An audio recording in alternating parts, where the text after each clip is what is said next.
নমস্কার, আমি doctor Swagata Deb, prosthodontist and implantologist. আমি আজকে কিছু কিছু আমাদের বিভিন্ন পেশেন্ট ফোন করেন বা জিজ্ঞেস করেন, সেই সব তাদের জিজ্ঞাসা বা কোয়ারিজের রিলেটেডই কিছু ইনফরমেশনস আপনাদের দিতে চাই। অনেক সময় হয় এরকম, অনেক পেশেন্ট ফোন করেন, ফোন করেই তাদের প্রথম প্রশ্ন, আচ্ছা ডাক্তারবাবু আপনি কি সিঙ্গেল সিটিং আরসিটি করেন, বা আপনি কি সেম ডে ইমপ্লান্ট বসিয়ে দেন, বা আপনি কি সেটা করেন? তো যখন ধরুন আমরা তাদের বলি কি হ্যাঁ এটা হয়তো হয় না, সেই দিন তারা খুবই হতাশ হন। তো আমি এই ব্যাপারে যেটা বলতে চাই, দেখুন সিঙ্গেল সিটিং আরসিটি বা সিঙ্গেল ডে ইমপ্লান্ট প্লেসমেন্ট এগুলো কিন্তু আমাদের একটা ট্রিটমেন্ট অপশনস। তার মানে এই নয় যে সমস্ত রোগীদের ক্ষেত্রে বা সমস্ত পেশেন্টেই কিন্তু যে সিঙ্গেল ডে আরসিটি পসিবল বা সিঙ্গেল ডে ইমপ্লান্ট পসিবল তা নয়, ইট ভ্যারিজ। আপনারা বিভিন্ন ধরনের অন্যান্য চিকিৎসাও করান, হ্যাঁ, অনেক সময় দেখবেন বিভিন্ন গলব্লাডার অপারেশন কিন্তু আমরা মাইক্রোস্কোপিক্যালিও হয়, আবার কিন্তু দরকার পড়লে সেখানে কিন্তু ওপেন সার্জারিও করতে হয়। তো সেটা ডিপেন্ড করে কেসের ওপর।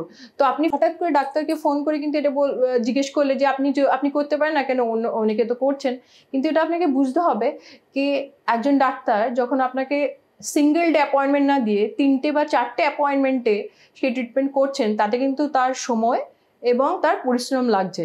তো তিনি সেই জিনিসটা যেহেতু করছেন যাতে আপনার ট্রিটমেন্টটা বেটার হয়, তার কাছে যদি এই অপশন থাকে তিনি সিঙ্গেল ডে করে দিতে পারেন, সেটা দুজনেরই পক্ষেই বেনিফিশিয়াল, তাই না? কিন্তু তা সত্ত্বেও যখন 3টে বা 4টে অ্যাপয়েন্টমেন্ট নিচ্ছেন, তখন এটা বুঝতে হবে যে সেই 3টে 4টে অ্যাপয়েন্টমেন্ট কিন্তু আপনার দরকার। And at the end of the day কিন্তু ট্রিটমেন্টটা কেমন হচ্ছে, ভালো হচ্ছে না ঠিক হচ্ছে কিনা, সেইটা মোস্ট ইম্পর্টেন্ট দেন সেটা সিঙ্গেল ডে হচ্ছে না দুদিনে হচ্ছে। সেই রকমই সিঙ্গেল ডে ইমপ্লান্ট বা ইমিডিয়েট ইমপ্লান্ট কিন্তু একটা ট্রিটমেন্ট অপশনস এবং অনেকের ক্ষেত্রে করা হয়, কিন্তু তার মানে এই নয় যে যে কোনো পেশেন্ট আসলেন তার দাঁত তোলালে ইমিডিয়েটলি সেদিন আমরা ইমপ্লান্ট বসিয়ে দিতে পারি আর সেই দিনই তিনি নর্মাল চিবিয়ে খেতে পারেন, এটা কিন্তু পসিবল নয়। তো সেইগুলো আপনাকে জানতে হলে আপনাকে ডেন্টিস্টের কাছে যেতে হবে। তিনি বিভিন্ন টেস্ট করে দেখবেন, তার যদি এক্সরে করে দেখতে চান বা ক্লিনিক্যালি যদি তিনি দেখে রিয়েলাইজ করেন কি হ্যাঁ এনার ক্ষেত্রে পসিবল, সেই ট্রিটমেন্ট অপশন কিন্তু তিনি নিজেই আপনাকে দেবেন। দ্বিতীয় একটি প্রশ্ন যেটি বেশিরভাগ পেশেন্টরা করে থাকে সেটি হচ্ছে, ডাক্তারবাবু ওয়ারেন্টি আছে, গ্যারেন্টি আছে? দেখুন, ট্রিটমেন্টের কিন্তু কোনো গ্যারেন্টি নেই। আমি যে জিনিসটার উপরে বা যে কোনো ডাক্তারবাবু আপনাকে গ্যারেন্টি দিতে পারে সেটা হচ্ছে হ্যাঁ তিনি চেষ্টা করবেন যাতে বেস্ট পসিবল ওয়েতে বা তার বেস্ট এবিলিটিসের মধ্যে আপনাকে সেই ট্রিটমেন্টটা প্রোভাইড করেন। এখন একটা ক্রাউন লাগিয়ে দেওয়ার পরে আপনি যদি জিজ্ঞেস করেন হ্যাঁ আপনাকে তো আমি তো করাচ্ছি, এটা কত ওয়ারেন্টি দেবেন? দেখুন, ওয়ারেন্টি বলে কিন্তু কিছু হয় না। তার কারণ হচ্ছে ধরুন আমরা আপনাকে একটা অ্যাভারেজ টাইম দিয়ে দিতে পারি কি হ্যাঁ একটা ক্রাউন, সেটা যদি সেরামিকের হয় বা পোর্সেলিন ফিউজ টু মেটাল বা এরকম মেটেরিয়ালের হয়, তাহলে অ্যাভারেজ আপনার এরকম 5 থেকে 15 বছরের পর্যন্ত কিন্তু তার লাইফ পিরিয়ড। তো সেটা কারো কারো ক্ষেত্রে 5 বছরের কমেও সেটা খারাপ হয়ে যেতে পারে, বা অনেকের ক্ষেত্রে 15 বছরের বেশিও সেটা থাকে। এখন এইটা কেন ভ্যারি করে? এটা ভ্যারি করে বিভিন্ন কারণের উপরে। আমরা ধরুন একই সেম মেটেরিয়াল সেম জিনিসের ক্রাউন দুটো বিভিন্ন ধরনের পেশেন্টের মধ্যে আমরা সিমেন্ট করে দিই, কিন্তু কারো ক্ষেত্রে খুলে গেল, কারো ক্ষেত্রে চিপ করে গেল হয়তো ক্রাউনের ওপরের পার্টটা, কারো কিন্তু অনেক দিন ধরে রয়ে যায়।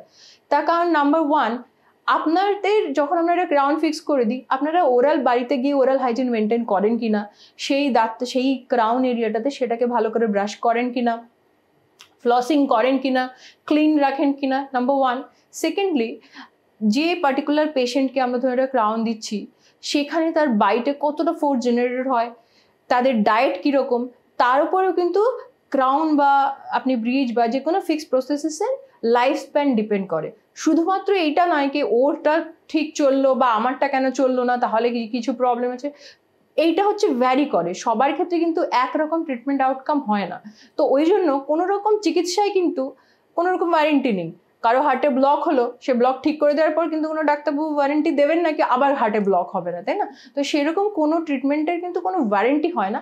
আমরা অ্যাভারেজ আপনাকে একটা টাইম স্প্যান দিতে পারি কি হ্যাঁ ইউজুয়ালি এতদিনের মধ্যে এটা চলে, নির্দিষ্ট করে কিন্তু বলা যায় না কি হ্যাঁ আপনাকে করে দিয়েছি মানে গ্যারেন্টি একেবারে বা ওয়ারেন্টি দিয়ে দিলাম আপনাকে, এটা কিন্তু পসিবল না। 3 নম্বর হচ্ছে ক্রাউন বা ব্রিজ, এগুলো কিন্তু এর যে কস্ট হয় এগুলো কিন্তু ডিফারেন্ট মেটেরিয়ালসের উপর ডিপেন্ড করে তার কস্ট হয়। যদি কেউ পুরো মেটালে নেন তার জন্য একরকম চার্জেস, বা যদি পোর্সেলিন ফিউজ টু পিএফএম নেওয়া হয় তার জন্য একরকম, বা ফুল সিরামিক নেওয়া হয় তার জন্য এরকম। তো সেইটা আপনি কি টেকনিকে নেবেন। কিছু কিছু ক্রাউন আমরা আজকাল হয় যেগুলো হচ্ছে ক্যাড ক্যাম ইউজ করা হয় যাতে স্ক্যান করা হয়, তো সেই ধরনের ক্ষেত্রে যেখানে ল্যাব কস্ট ওভারঅল চার্জেস বিষয় সেই হিসেবে কিন্তু ডাক্তার বা ডেন্টিস্ট আপনাদের কাছে সেইভাবে চার্জ করে। আরেকটি জিনিস যেটা বলবো, যেটি অনেক পেশেন্ট আমাকে এসে জিজ্ঞেস করেন কি ডাক্তারবাবু এই ওষুধটা দিচ্ছেন কেন, এটা তো পেট খারাপের ওষুধ, তো পেটের জন্য দেওয়া হয়। দেখুন, যখন আপনাকে কোনো ওষুধ পার্টিকুলারলি যে কোনো ডাক্তার আপনাকে প্রেসক্রাইব করেন, তারপরে এইটুকু বিশ্বাস রাখবেন কি তিনি জেনে শুনেই কিন্তু আপনাকে সেই ওষুধটা দেন। তো ডাক্তারদের সাথে সহযোগিতা করলে আপনিও উপকৃত হবেন। যদি কিছু জানার থাকে তবে তাকে খোলাখুলিভাবে জিজ্ঞেস করুন। আর যা যা বললাম, কোনো ডাক্তারবাবুর কাছে কোনো এরকম ধরনের ডিমান্ড করা ঠিক নাকি আপনি আমাকে আজকে একদিনের মধ্যেই করে দিন, তাতে আননেসেসারিলি তাদের উপর স্ট্রেস তৈরি হয়, যেটা পসিবল নয়। সেটা করার কোনো এফোর্ট নেওয়াও বোধহয় জাস্টিফাইড নয়।